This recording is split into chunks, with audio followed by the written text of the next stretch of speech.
आपको बता दें कि बांसगांव लोकसभा के लिए इंडिया गठबंधन ने पूर्व मंत्री सदल प्रसाद को प्रत्याशी बनाया है।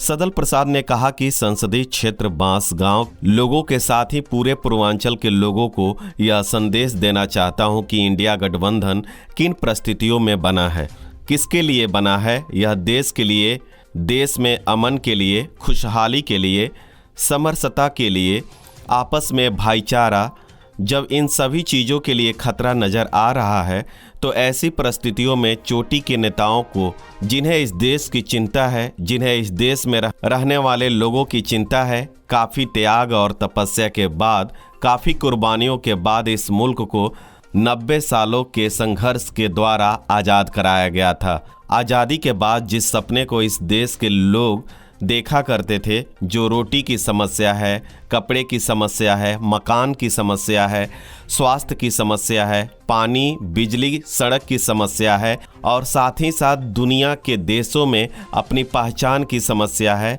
एकता और अखंडता को कुछ तोड़ने की साजिश हो रही है।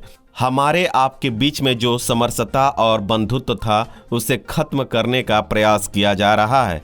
इंडिया गठबंधन के शीर्ष नेताओं को यह पसंद नहीं है। ना कई तरह की लहरों का झकझोरा अप डाउन हो रहा है, उतार चढ़ाव ले रहा है।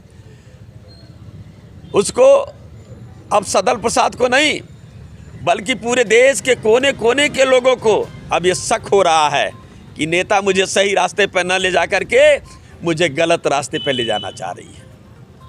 बांसगांव का स्थानीय मुद्दा क्या है सर, किस पे चुनाव लड़ेंगे? मैं जब इस अपने कर्मभूमि पे रहा हूँ, मैं हमेशा यही कहा हूँ कि आज़ादी के इतने दिनों बाद जिस जनप्रतिनिधि की निगाह रोटी के नाम पे, कपड़े के नाम पे, शिक्षा के नाम पे, स्वास्थ्य के नाम पे, पानी के नाम पे, बिजली के नाम पे, सड़क के नाम पे, रोजगार के नाम पे नहीं पहुँची है, यदि यहाँ की सम्मानित जनता मुझे आशीर्वाद दे करके, चुन करके इस देश की संसद में भेजने का काम करेगी, तो मैं इस क्षेत्र की सम्मानित जनता का लोकसभा के सदन में मैं इस सम्मानित जनता का आवाज़ बनने का काम करूंगा। उनकी हर आवाज़ को बुलंद तरीके से इस प्रयास के साथ उठाने का काम करूंगा कि वो इस देश की संसद में गुंजायमान हो, और गुंजायमान ही ना हो बल्कि यहाँ की जो मूलभूत आवश्यकताएं हैं इस बांसगांव संसदीय क्षेत्र की धरती पर परिणाम के रूप में दिखाई दे। वर्तमान सांसद 3 बार से लगातार जीत रहे हैं, बीजेपी का तिलिस्म कैसे तोड़ेंगे? आपने अच्छा सवाल कर दिया। मेरा भी छोटा सा कार्यकाल था, 10 साल विधायक के रूप में, 5 साल मिनिस्टर के रूप में, जहाँ पे खड़े हैं इस कस्बा संग्रामपुर, जिसे ऊनवल के नाम से जाना जाता है। यदि यहाँ का कायाकल्प हुआ है, घर घर नाली बने, खड़ंजे बने, सड़क बने, बिजली दौड़ी, तो मुझे बताने की ज़रूरत नहीं है। ये बाइट घुमा दीजिएगा यहाँ के क्षेत्र की सम्मानित जनता की तरफ कि सदल प्रसाद ने क्या किया। और बांसगांव विधानसभा क्षेत्र की सीमा में चारों दिशाओं का ध्यान रखते हुए पूरे ईमानदारी से राजधर्म को मैंने निभाने का कार्य किया। अब रहा सवाल, मेरा जब 10 साल का कार्यकाल नजीर के रूप में मैं चुनौती के साथ कह रहा हूँ, तो इस क्षेत्र की सम्मानित जनता को 15 साल का हिसाब इस समय यदि नहीं मांगा जाएगा तो फिर कब मांगा जाएगा कि 15 सालों में रोजगार के नाम पे, रोटी के नाम पे, कपड़े के नाम पे, शिक्षा के नाम पे, स्वास्थ्य के नाम पे, पानी के नाम पे, बिजली के नाम पे, सड़क के नाम पे क्या किया। अभी हाल ही में जो 60,000 बच्चे पुलिस भर्ती में परीक्षा दिए थे,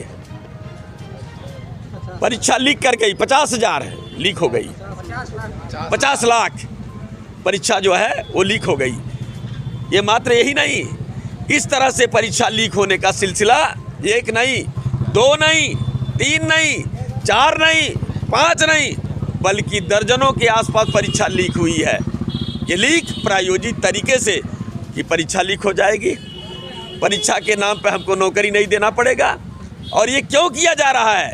ताकि जो संविधान ने यहाँ को जो अधिकार दिया है, इसमें पिछड़ों का हिस्सा होना चाहिए, इसमें दलितों का हिस्सा होना चाहिए। यदि नियुक्ति होगी तो हमको आरक्षण की सीमा को ध्यान में रखते हुए निर्णय लेना पड़ेगा। इसी नाते मुझे ये न करना पड़े। संविधान मंथन हम कर रहे हैं ताकि जो अगला विधान आएगा उस विधान के आधार पे हम नौकरी किसको देना चाहते हैं उसको देने का काम करेंगे।